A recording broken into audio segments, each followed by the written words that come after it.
When you think of Henry VIII children, you probably picture the ruthless Bloody Mary or the glorious Elizabeth I. But there was another child, one whose brief reign would reveal a darkness that even his notorious father might have found disturbing. Edward VI, the boy king who inherited the throne at 9 years old, would transform from a seemingly innocent child into one of England's most authoritarian rulers before meeting an end so twisted that it would haunt the Tudor dynasty forever. The story you're about to hear isn't just about a sick boy dying young. It's about how absolute power corrupts absolutely, even in the hands of a child. What you'll discover about Edward's final days will challenge everything you thought you knew about the Tudor legacy. Welcome to Empress Secrets, the channel where we delve into the hidden shadows of history, uncovering the untold truths that shaped empires and destinies. Today, we're exploring the chilling tale of Edward VI in unprecedented depth, a full 10,000-word script that expands on the dark facets of his life, reign, and demise. If you're passionate about history's mysteries and want to fuel our mission to reveal more secrets, hit that like button right now. It motivates us to keep digging deeper. Share this with your fellow history enthusiasts to spread the knowledge, and don't forget to subscribe to Empress Secrets for exclusive content that no other channel dares to explore. Your support turns these stories into a community of truth seekers. The year was 1537, and Henry VIII finally had what he desperately craved, a legitimate male heir. Edward's birth on October 12th at Hampton Court Palace was a moment of national euphoria. Bells rang across London, bonfires blazed in every village square, and the king himself paraded his newborn son before adoring crowds, holding him aloft like a divine trophy. But this triumph was laced with tragedy. His mother, Jane Seymour, Henry's beloved third wife, succumbed to puerperal fever just 12 days later, her body ravaged by the complications of childbirth. Jane's death left Edward motherless from the start, amplifying his value in his father's eyes. Henry, who had already discarded 2 wives and declared his daughters illegitimate in his quest for a son, now poured all his hopes into this fragile infant. Edward became not just a child, but a symbol of dynastic security, guarded like a priceless jewel in a fortress of paranoia. From his cradle, Edward's life was no ordinary childhood. He was installed in a separate royal household at Hampton Court, surrounded by a phalanx of nurses, guards, and physicians. His wet nurse, Margaret Bryan, reported to the king on every detail, his feeding, his cries, even the quality of his stools. Henry visited sporadically, dandling the boy in his arms and declaring him the most precious thing in the realm. But affection was secondary to protection. The king, haunted by the loss of previous heirs, ordered that Edward's chambers be scrubbed daily with vinegar and herbs to ward off plague, and no one with even a sniffle was allowed near him. This isolation bred an early sense of otherness in the prince. While other noble children played in gardens or romped with siblings, Edward was confined to sterile opulence, his world a gilded cage of tapestries, jewel-encrusted cradles, and constant reminders of his destiny. As Edward grew into toddlerhood, his father's influence deepened. Henry, ever the showman, dressed him in miniature versions of royal robes, parading him at court banquets where courtiers bowed and scraped. By age 3, Edward could recite prayers in Latin, a feat that delighted Henry and reinforced the boy's emerging self-image as God's anointed. But this praise came with shadows. Henry's court was a viper's nest of intrigue, where favorites rose and fell on whims. Edward witnessed executions from afar, the beheading of his stepmother and Boleyn's cousin, Catherine Howard, in 1542, when he was just 5. Such spectacles, meant to instill fear of treason, instead planted seeds of detachment toward human suffering. Contemporary accounts describe Edward as a solemn child, rarely laughing, his blue eyes fixed with an intensity beyond his years. His half-sisters, Mary and Elizabeth, visited occasionally, but their interactions were formal, tainted by the scars of Henry's marital wars. Mary, 21 years his senior, doted on him like a mother, but Elizabeth, closer in age, shared his tutors briefly, fostering a bond that would later fracture under religious strain.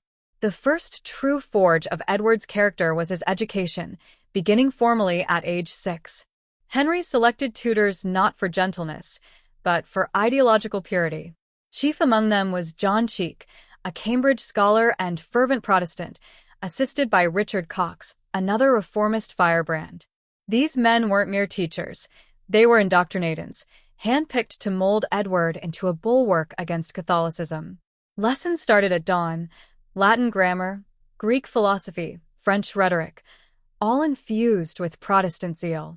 Edward studied Erasmus's humanist texts, but twisted through a lens of anti-papal fury. By 7, he could debate the sacraments, arguing that transubstantiation was idolatry.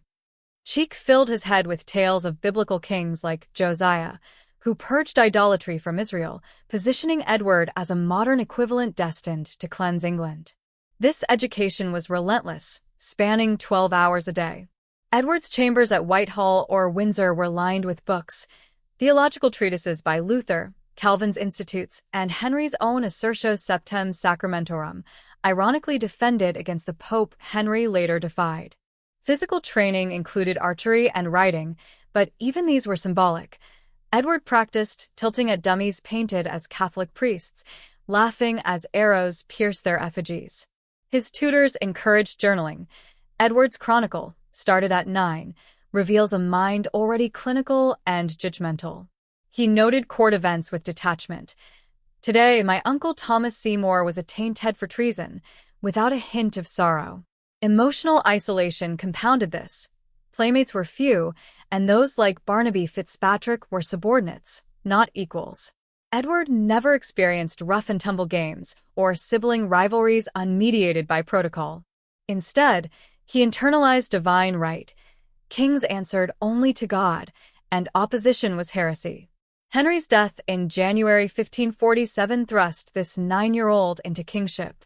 The news reached Edward at Enfield, where he wept, not from grief, but perhaps relief at assuming his divine destiny. Proclaimed king on January 31st, he rode to London amid cheering crowds, but his coronation on February 20th was a Protestant spectacle. Archbishop Cranmer anointed him, declaring him a second Josiah, to reform the church. Yet power wasn't Edward's alone. A regency council of 16, led by his uncle Edward Seymour, now Duke of Somerset, governed. Somerset, a moderate Protestant, aimed for stability, but young Edward chafed at restraints. From his first council meetings, he interrupted elders, lecturing on scripture. His chronicle records petty triumphs. I commanded the council to enforce the prayer book, showing early authoritarianism. England in 1547 was religiously fractured. Henry's break with Rome had created the Church of England, but Catholicism lingered in rituals and hearts. Protestants pushed for iconoclasm, destroying images, altars, saint statues. Edward embraced this with fanaticism. Under Somerset, the 1547 injunctions mandated whitewashing church walls, removing rood screens. But Edward went further, personally ordering the destruction of his mother's Catholic chapel at Whitehall. Witnesses noted his glee as stained glass shattered, quoting psalms about idolatry. This zeal extended to persecutions. In 1549, Joan Bosher, an Anabaptist, was burned for denying Christ's divinity. Edward signed the warrant, aged 11, reportedly saying, "Her soul must be saved by fire." Another heretic, George Van Paris, met the same fate in 1551. Edward's journals described these as necessary purifications, revealing a chilling detachment. Social unrest exploded in 1549. The Prayer Book Rebellion in Devon and Cornwall protested the New English liturgy, seen as heretical. Rebels demanded Latin Mass restoration. Edward's response was merciless. His council crushed them with foreign mercenaries, killing thousands. In Norfolk, Kett's rebellion arose from enclosure grievances, but Edward viewed it through religion. These rebels opposed God's order. Troops slaughtered 3,500, bodies left rotting as warnings. Edward watched from Windsor, noting in his chronicle, the traitors were duly punished. These events hardened him, proving power's efficacy.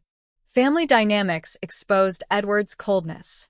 His uncle Thomas Seymour, Somerset's brother, sought influence through flattery, gifting toys and pocket money. But when Thomas plotted marriage to Elizabeth and kidnapping Edward, the boy testified against him. Thomas was executed in 1549. Edward watched impassively, later writing, "He sought to usurp my throne. Justice was served." Somerset fell next, arrested for mismanagement in 1549, executed in 1552.